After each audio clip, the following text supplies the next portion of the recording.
Globally, there are many backgrounds and cultures that people come from, which may raise the question, do culture or norms influence an individual's identity?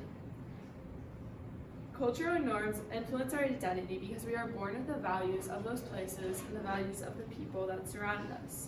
People's identity is developed in many ways. Yes, our culture and whom we surround ourselves with plays an essential role in this development.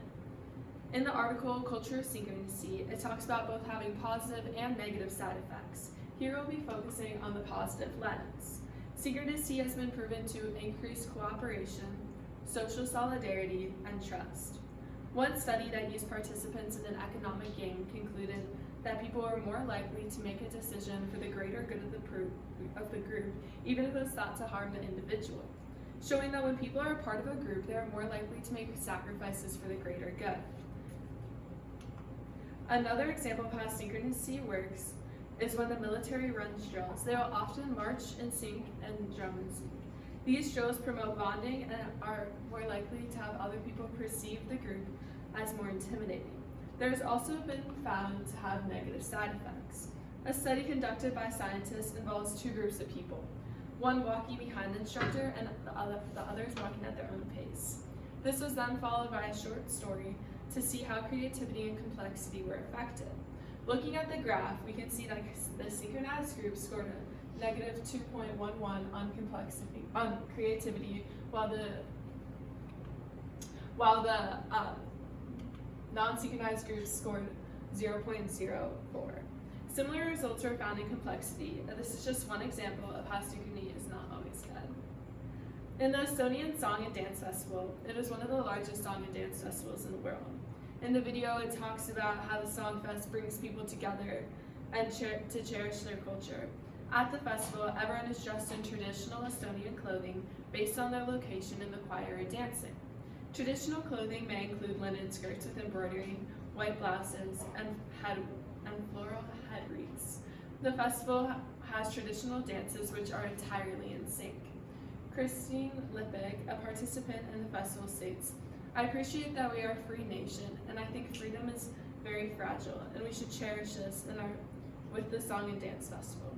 Since Estonia was formerly a part of the Soviet Union, freedom plays an essential role in their culture."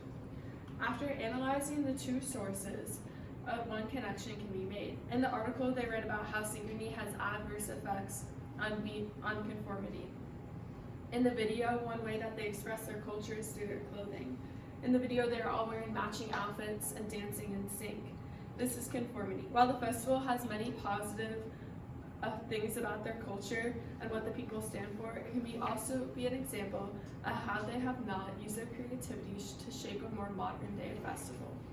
It is essential to realize what influences our culture. As previously stated, culture is the customs of a particular group of people. So what makes culture a culture?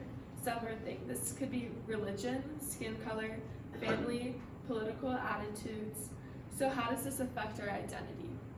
Culture identity influences identity because whatever family's ideologies has obtained over the years, it gets passed down to generation to generation, which keeps the culture going. There are two types of cultures, individualistic and collective. Individualistic cultures believes in the freedom of choice in the homes. This culture is more prevalent in Western societies, and there is more pressure to be extroverted and have an assertive personality in these societies. The other culture is collective culture. Rules are vigorously enforced, and it is frowned upon to have freedom of choice. People in this society are more likely to be introverted and they're more likely to go for what the majority rules. Our identity can be broken down into three main subgroups. There is personal identity, social identity, and culture identity. Personal identity are the small things that make us who we are. For example, a person may love their dog, they may like a certain musician and an author of a book. Social identity is a part of social groups that we identify with and commit to. For example, this could be a fraternity or sorority, National Honor Society, children's group at a local church. Culture identity is the constructed ideas that show us how to behave. This is the least changeable of the three because you are a part of it since birth. For example, this could be nationality, sexuality, your preferred gender are all part of your cultural identity. The Estonian Song and Dance Festival has been going on for years, which may mean that their children are born with the nationalism and pride that their parents have.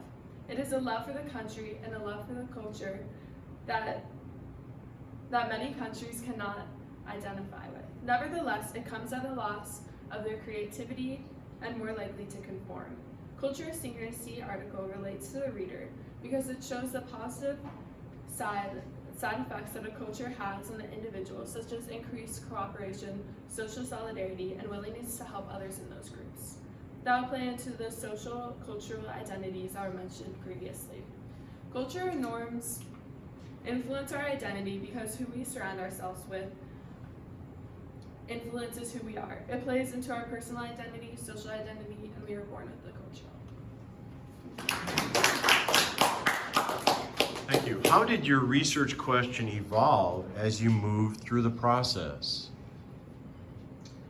It pretty much stayed the same, but originally I had like, how does culture influence our individual identity versus like, how do cultural norms, so it changed a little bit just in the beginning. Okay, thank you.